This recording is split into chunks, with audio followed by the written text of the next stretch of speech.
Well, alright then, Virgo. But underlying energy is you. Knight of Pentacles. This is your card here. I like that for you guys. Considering that this is your energy that we're picking up, and this is about. I feel like this is about what you're committed to, focusing on the details.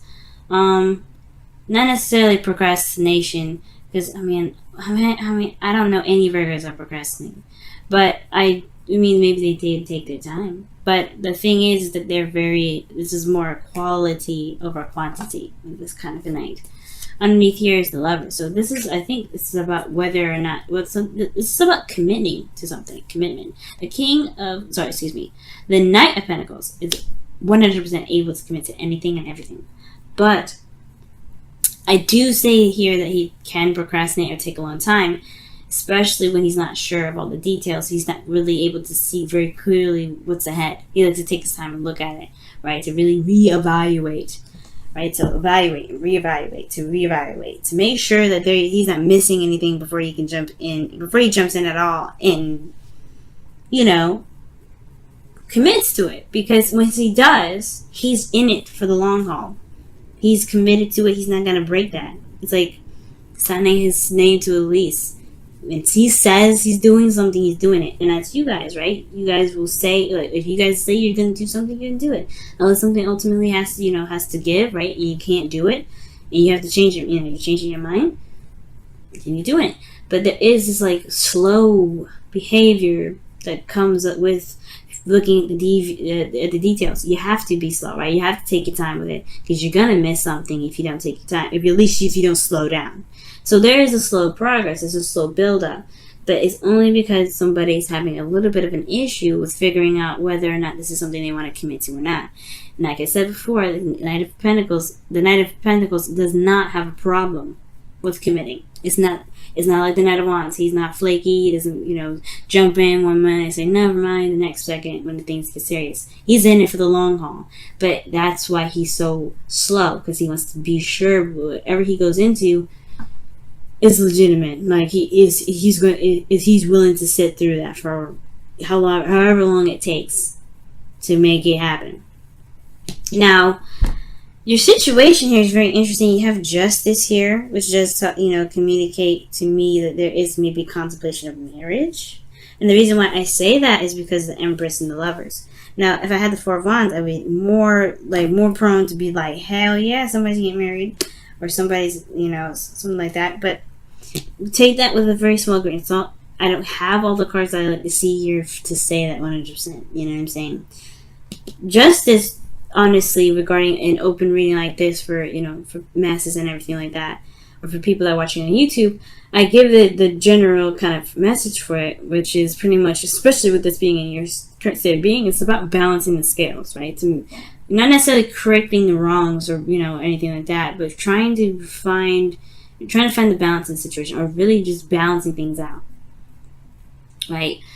Evening the odds, right? It's just kind of like making sure things kind of sit on on the surface leveled, right? Because you don't really want something that's too high or too low. You want, it's an outstanding karmic balance needs to be paid up. It's going to get paid today, right? Because that's what justice. That's how I see justice anyway, right? And justice does it through facts, through figures, and what is true, right? So I feel like there is this kind of balancing situation. Maybe there's a settling or apology or something that's being, being hashed out and made amends, right, in a way. But I do see that currently in your current state of being, right? Obviously, right? Currently in your current state of being. I do see that justice is saying, like, there is a time of balance going on. There's a time of, like, some settling or I don't know if this is necessarily divorce. I'm not getting a lot of bad cards from this, So it could be that for some of you guys, it may be that you guys are dealing with a divorce because we have defensive energy and, warrior energy or fighting energy, soldier energy here, which is talking about fighting, right, or being combative. But for those of you that, that may not resonate with, then this is just really talking about balancing the scales, finding balance or regaining balance in your current situation, or there's some balancing happening in your life right now. karmically, or you're dealing with some sort of karmic situation to readjust the scales in your life, especially in love life here. Now, what your ideal outcome is the Page of Pentacles. Perhaps you want an offer of some sort of stability, or perhaps here you guys may want to take some time to really look closely at what it is that you feel is of value to you, right? This is something that this is a student, right? Or taking the time to really look at something and dedicate yourself to something. And I feel like this is perhaps looking closely at details. You want a little bit more time to look at it to make sure this is what you want. But most importantly, not necessarily so. I feel like you want to know what your heart's desire is in a way, or you want to know what's so truly, what you value. For some of you guys, you may want to offer something to someone. You may want to give something to someone, or something that you feel is, of value, something that's long term, something that you can commit to, something that someone else can commit to. Or there's some sort of commitment potentially you want to hear. But the thing that's keeping you from being able to get to this desired outcome regarding your relationship, something that's, that you can commit to, something that's an offer, something that can, that is a little small beginning towards building something long term, well, Two of Pentacles. And I kind of see this as a distraction card in a way, and it's only because this person's, juggling Two Pentacles. In a way, he's weighing out the options, right? Feeling out the weight of each pentacle, figuring out which one is the most valuable to him. But at the same time, these are pentacles, right? They don't actually have weights on them. I mean, they don't have, the amounts on them or anything like that. He's weighing them out. But how does he feel about these, right? Which one is in a way, he's going to try and carry these to the very end. So, how many, which ones does he want? Right? Which option does he want? Which ones does he feel valuable?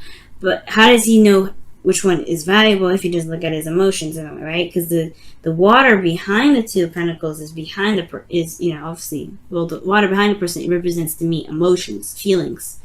Cups, right? It's all feelings, and what's in the cup is water or liquid. So behind this individual is feelings, right? It's how they feel. And the Two of Pentacles is what's of value. It's tangible. It's real. It's physical, right? In a way, it can be. Sometimes, it's just something that is practical. And I feel like there's a practical approach to a certain situation, a practical approach to love, practical approach to how one feels, and it's good to a certain extent to look at the practicality of things. But when it comes to love, it does kind of require one to look at one's feelings. So I feel like with this here, there is this bit of juggling or trying to, maintain or manage some sort of situation, in a sense, while you're trying to figure out what is truly how you truly, what value you have, or not necessarily what value you have, but what values resonate with how you feel about these two cups, or two pentacles rather. Right? It's not looking at your emotions. It's too focused on the practical. How do you feel about these pentacles? You know what I mean? How do you feel about them? Which option is the most valuable to you? And the reason why the Two of Pentacles is even coming up is because of the Seven of Wands. It's because you stand by something. It's because you stand by something, and it's possibly there's somebody that's also either defensive about something. This is juggling two options here, right? Juggling while you figure out what you want to do with it, which one's the value.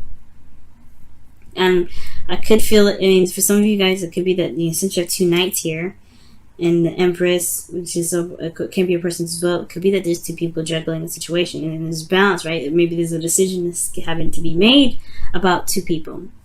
That's another story, right? And I'm not getting Three of Cups, Three of Swords, or anything like that. See, it's a third-party relationship, other than Two of Cups here, which honestly, guys, that's going to resonate with very few in between people. But I wanted to throw that out there for those of you that may be watching for your situation like that, okay? But and how I'm going to go through and read this though is the Seven of Wands. So somebody is very defensive about what they're about what they they stand for, what they're willing to fight for, what their values are, right? This person is standing for something, protecting themselves. Maybe this person is maybe you guys are looking at the practical aspect of a situation because you want to protect your emotions. You don't want to put yourself in harm's way. You want to see where the dedication is before you go ahead and leap into something that actually gets your heart involved, which is understandable, right? So, with that being said, your best path to follow is the Knight of Swords. And it's talking about going for it. Just fight for it. Fight for what you believe in.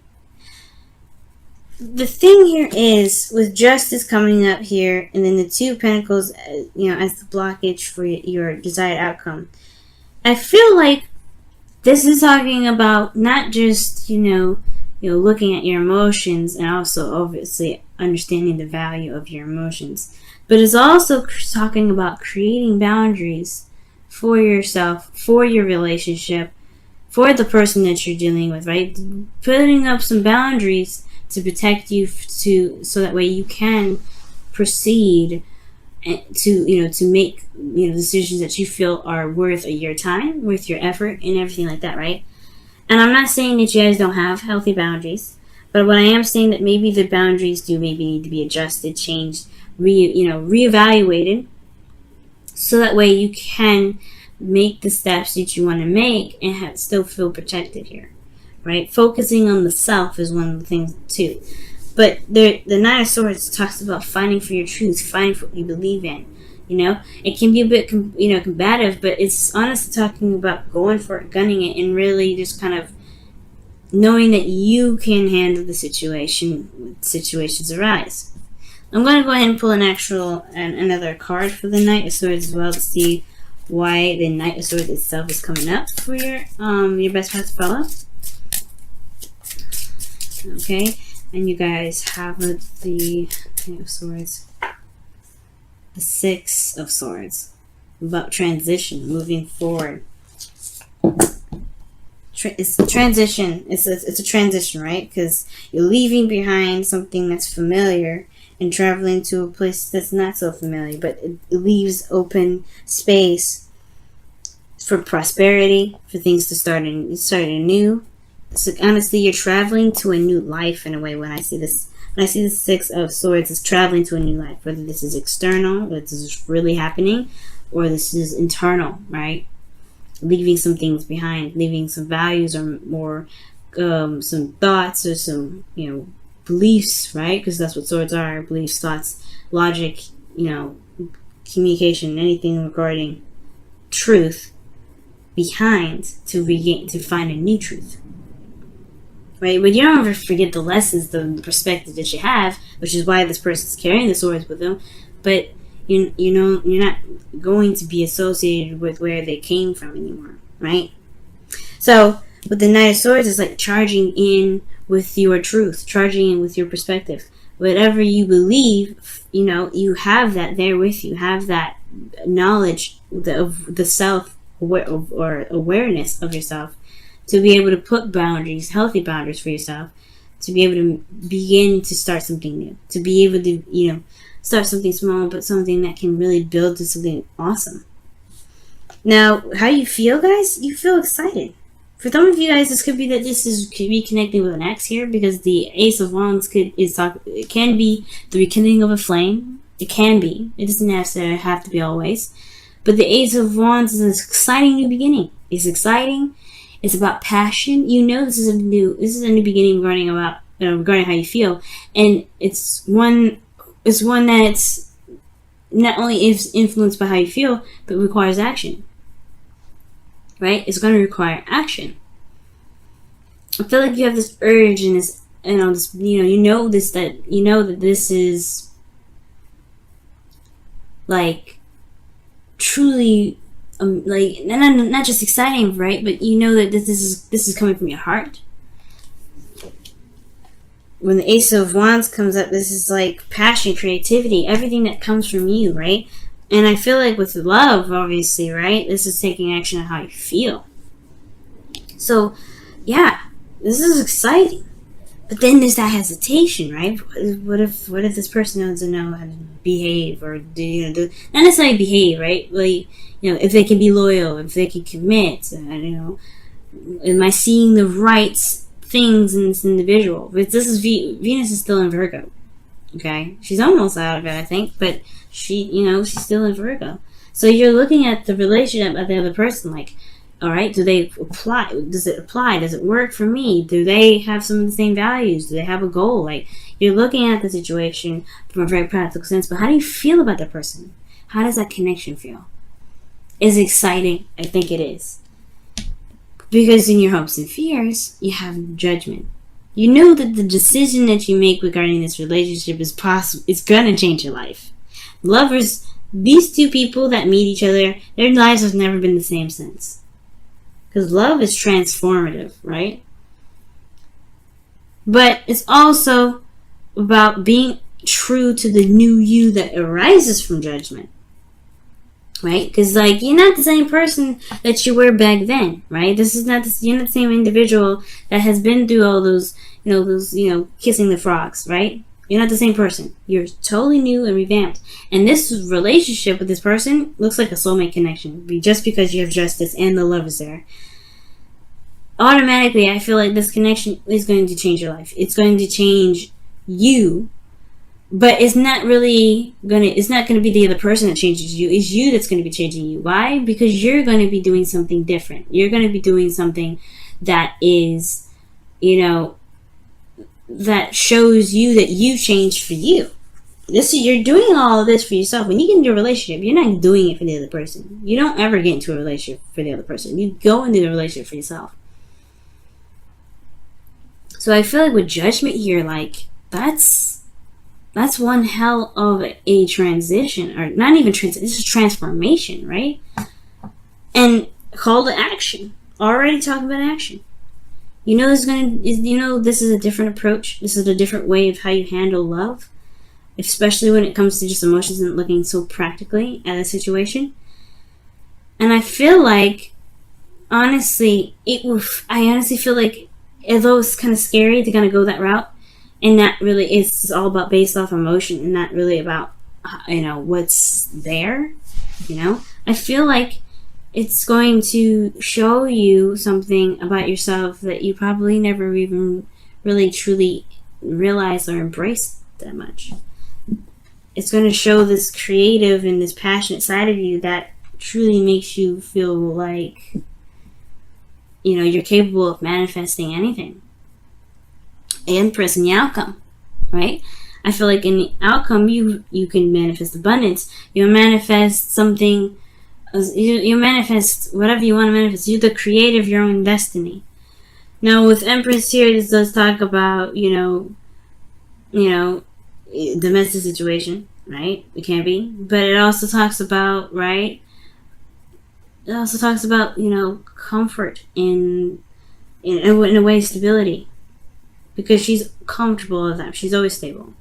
She's in a place of stability.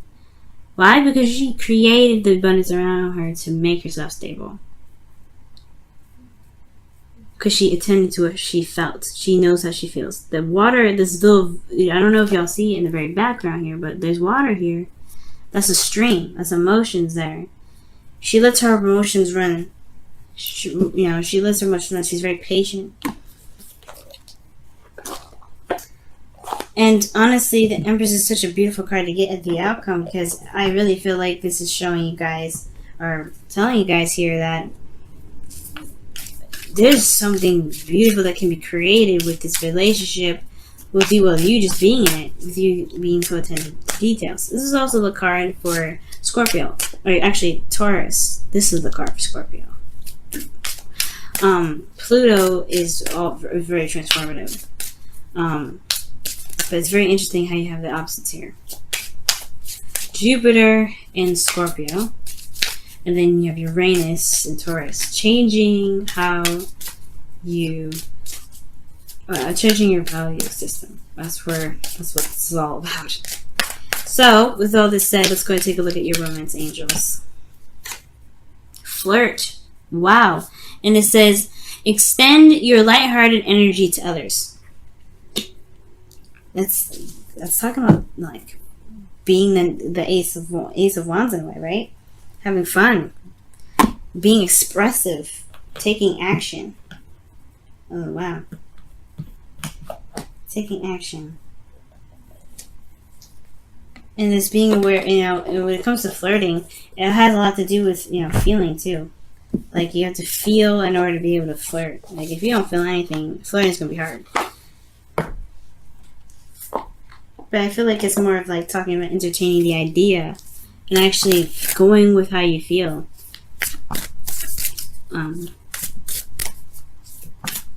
You're going with how you feel and creating something amazing. Just allowing yourself to enjoy the connection.